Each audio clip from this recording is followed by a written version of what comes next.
I am the father of Private LaVena Lynn Johnson, who was found dead in Iraq from what the military labeled as a self-inflicted wound, which we later found out was a homicide.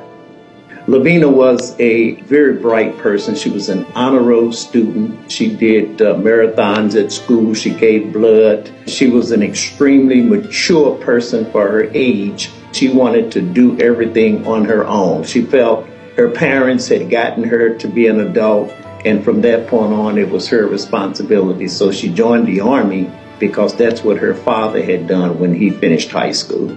LaVena had been in the Army about 9.5 months, had been in Iraq for approximately 6 weeks. The Army told me that she stuck an M16 rifle in her mouth and shot herself with it. They also said that the round exited the back of her head. That was a bold-faced lie. A 19-year-old soldier is found on a U.S. base in Iraq, inside a contractor's tent, dead from a gunshot wound. The Army calls it suicide. Her parents look at her face and say, no.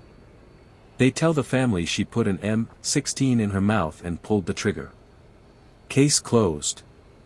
But the photographs that later surfaced tell a different story: a broken nose, a blackened eye, loosened teeth. There are burns on her body from a corrosive chemical, and the wound in her mouth doesn't match the official explanation. Her body wasn't found in her own quarters. It was discovered in a tent tied to military contractors, an area she wasn't even assigned to. What was she doing there? Who was with her? And why are there reports of blood outside her barracks that don't appear in the official record? The file says suicide. The family says murder. And in between those two words lies the truth: missing minutes, unexplained wounds, unanswered questions. You are about to hear two versions of one death. The one written neatly into the record, and the one her family has spent nearly 2 decades piecing together, through photographs, reports, and a refusal to accept silence.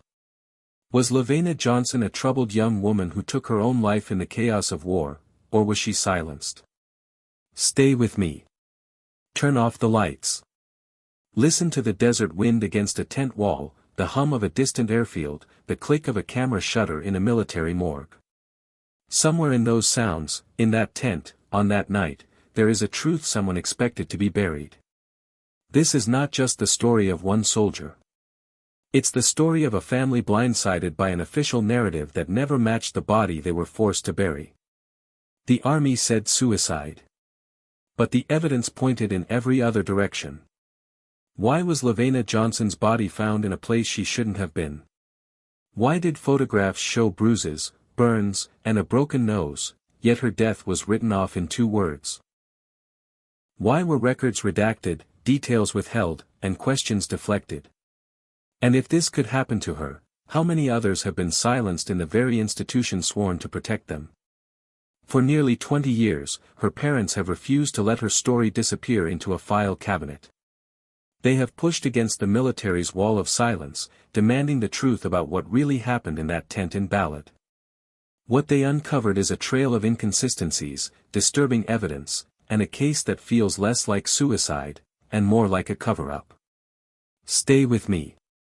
Because once you hear the full story of LaVena Johnson, you'll have to decide for yourself: was it suicide, or something much darker?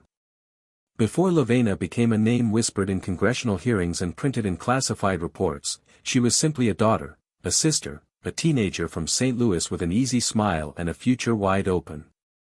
LaVena Lynn Johnson was born on July 27, 1985. She was the 4th of 5 children, raised in a close-knit family that believed deeply in education, service, and faith.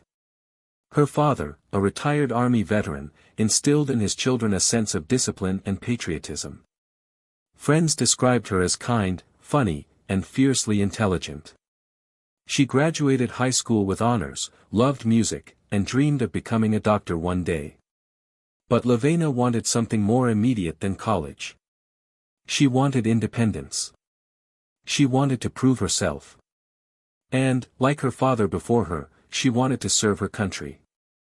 So at 19 years old, fresh out of high school, she made a decision that would change her life, and her family's life, forever. she enlisted in the United States Army. To her parents, she promised it was only the beginning. She would use the military to earn money for medical school. She would travel, gain experience, and come back stronger.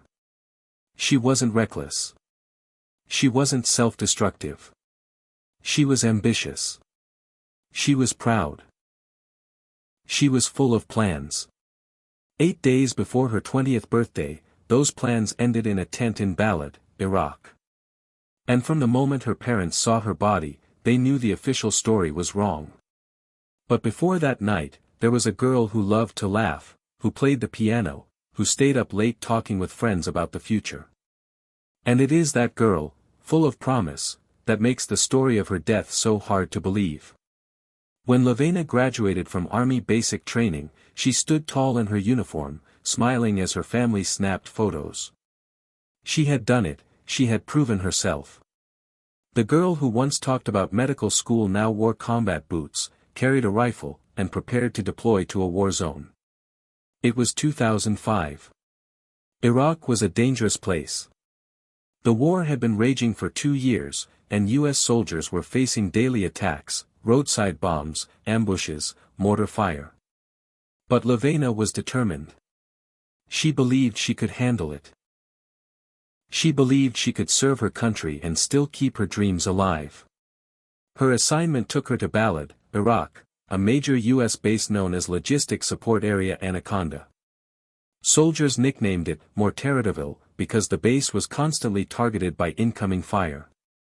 Explosions were so common that many soldiers learned to sleep through them. For LaVena, it was her first time away from home, thousands of miles from St. Louis, living in a place where every day could be her last. Yet, even in that environment, she tried to keep her spirits high. She wrote emails to friends. She called her family when she could. She told them she was safe, even when she wasn't. Her father later recalled those phone calls. She never wanted her family to worry. She reassured her parents that she was fine, that she was adjusting well. But between the lines, he could hear the exhaustion in her voice. The weight of the war zone. The pressure of being one of the youngest women on base. At 19, LaVena was surrounded by men, many older than her, many strangers. Women in the military often faced harassment, and in Iraq, far from home, the isolation could be crushing.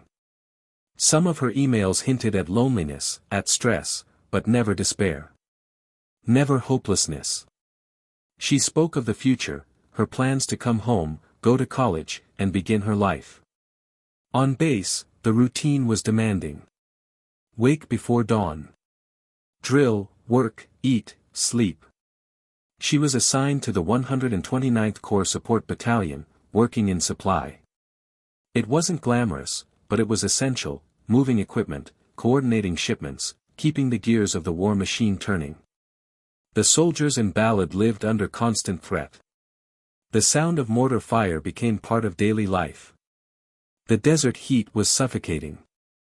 The days bled into nights under the whir of helicopters and the constant hum of generators.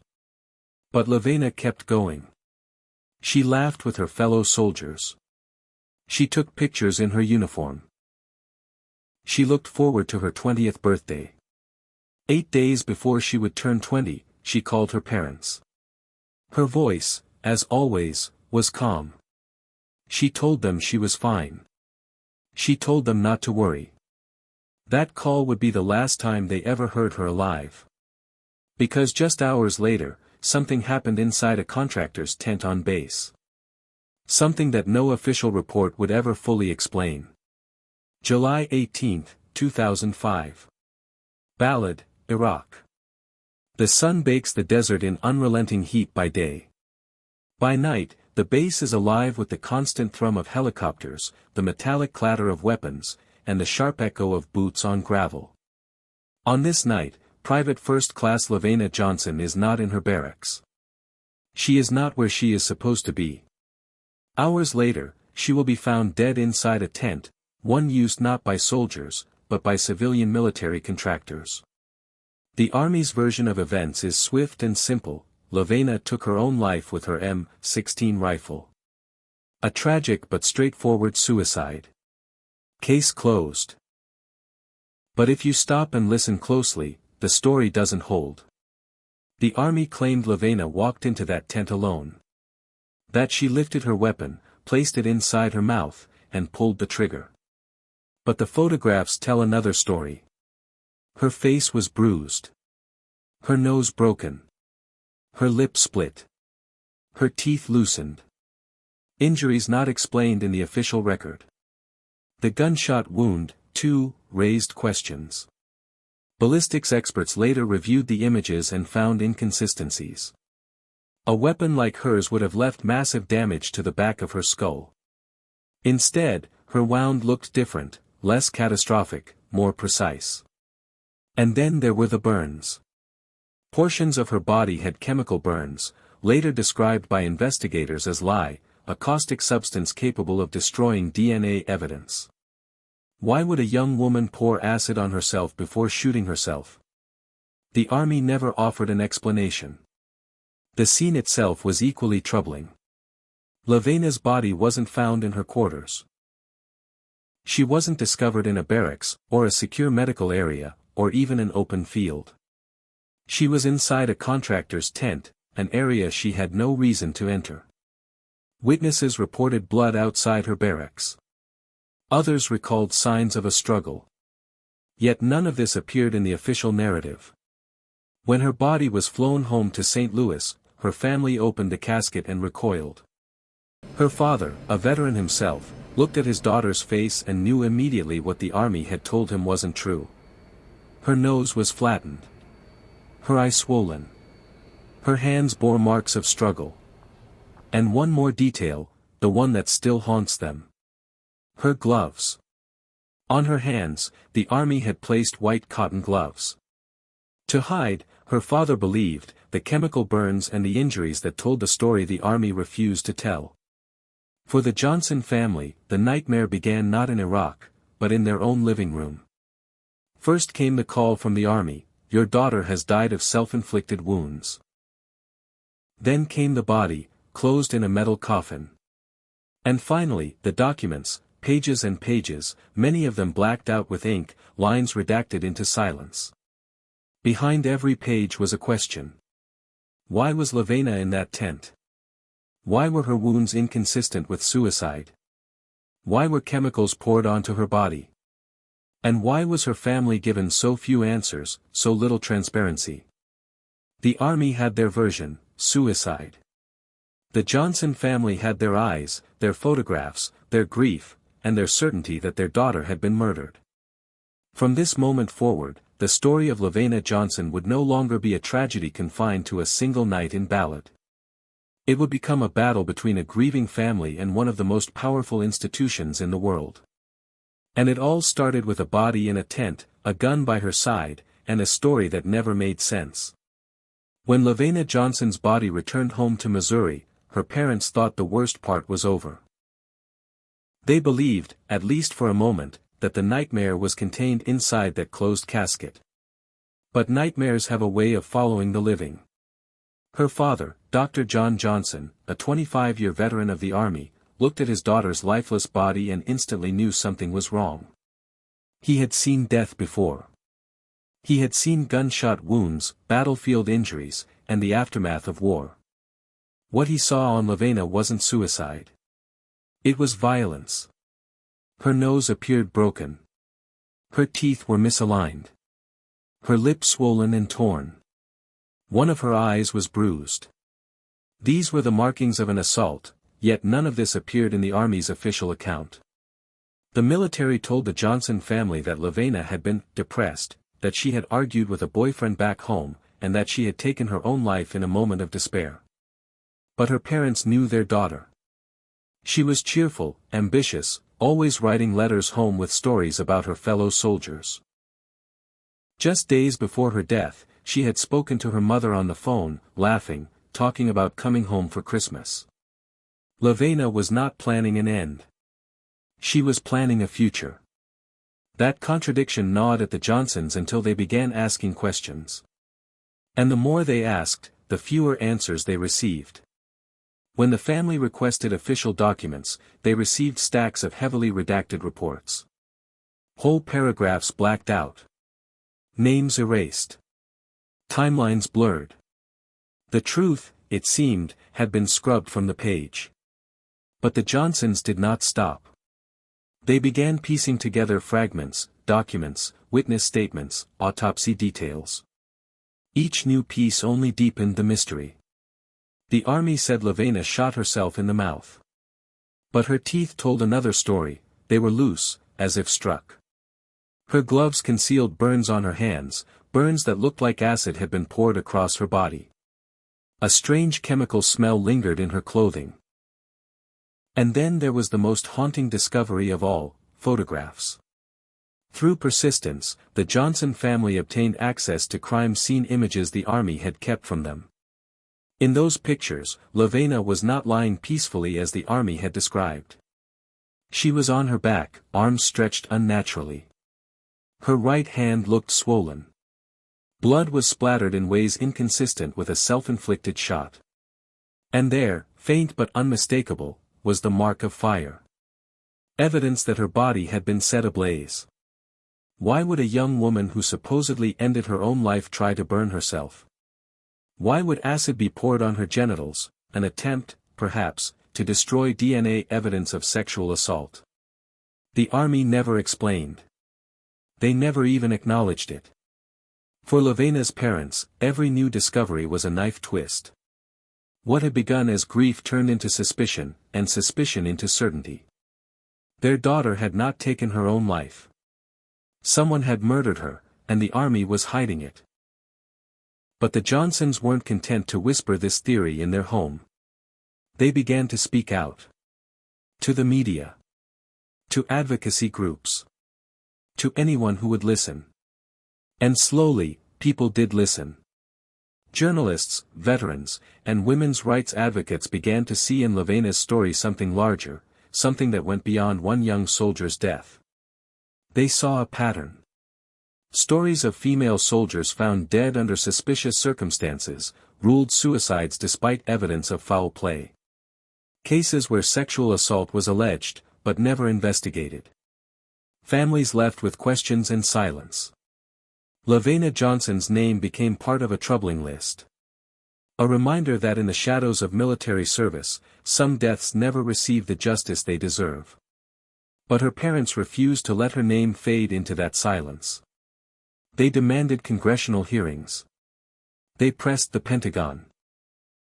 They told their story again and again, determined to force the world to see what they saw when they looked at their daughter's broken body. And as their voices grew louder, so did the questions. If LaVena didn't die by suicide, then who killed her?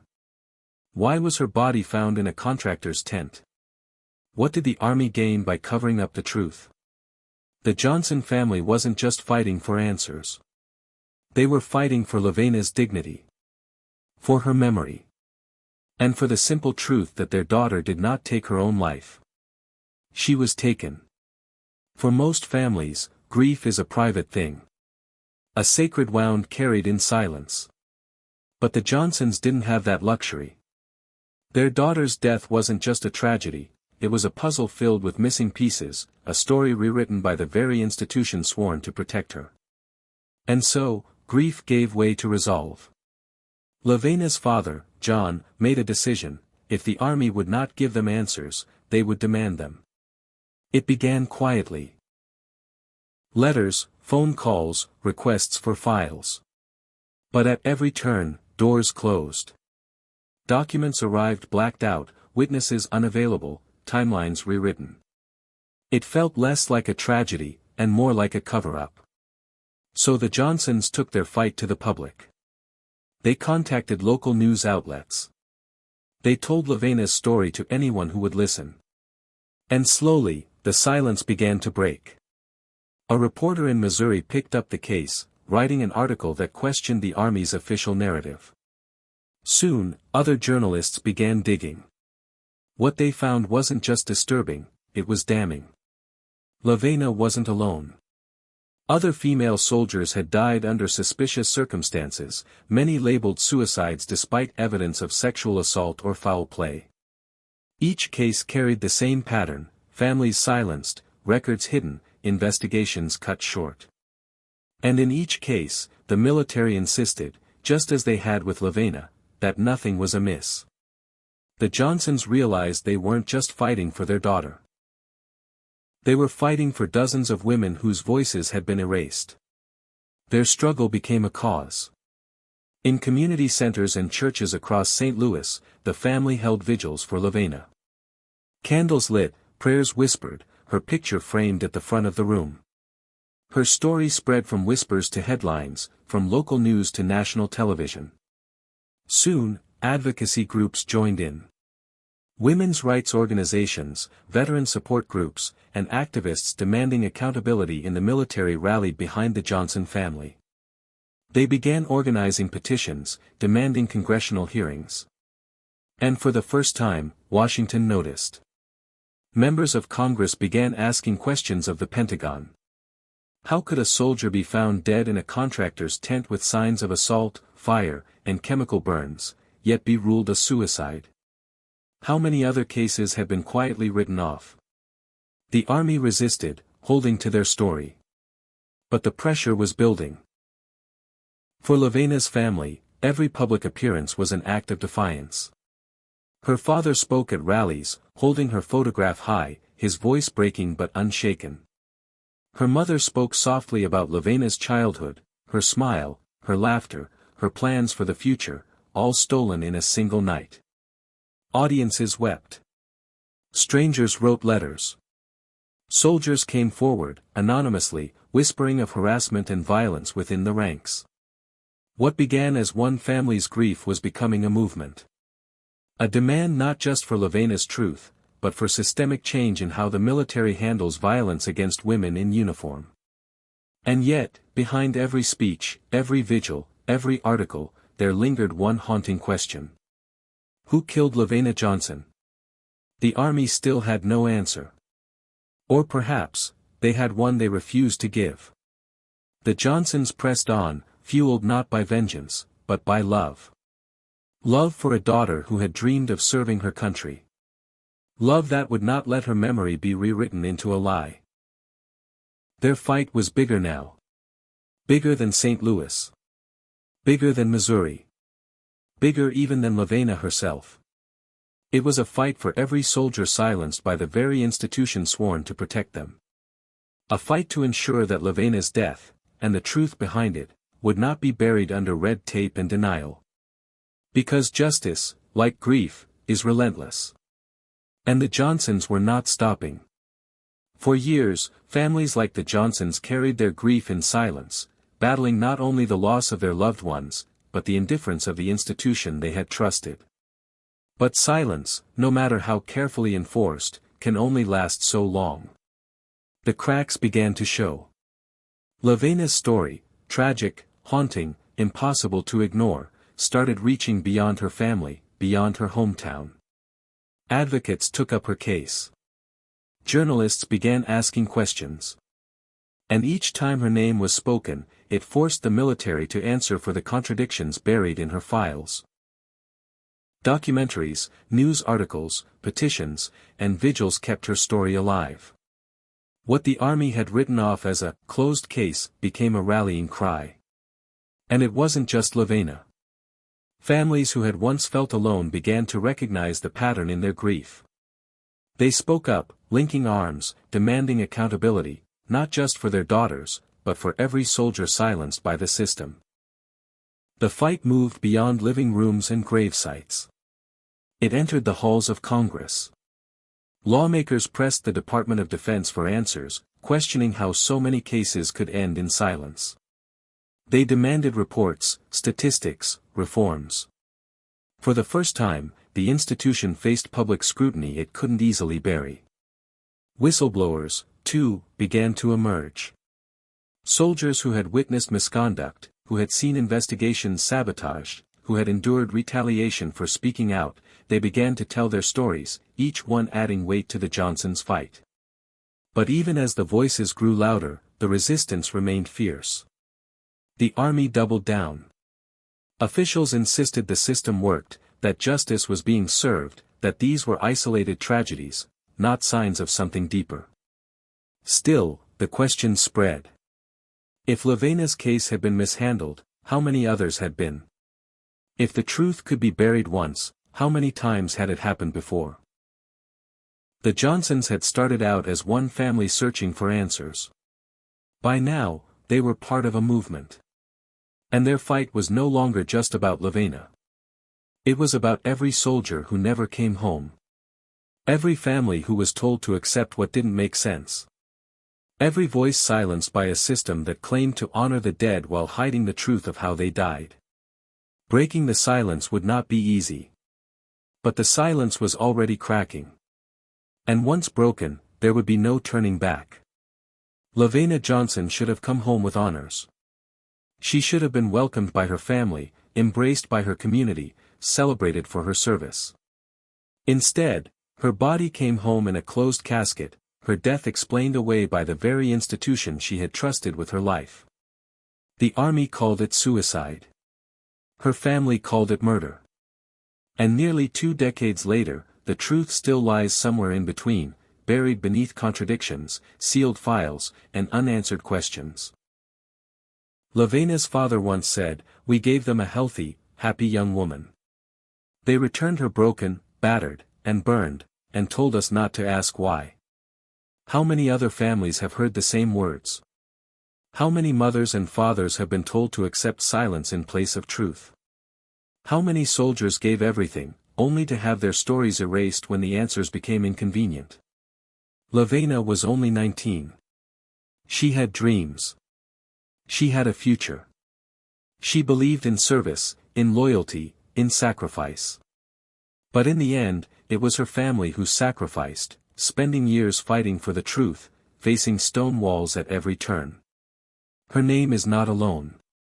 She stands with a long line of soldiers whose deaths raised questions the military refused to answer.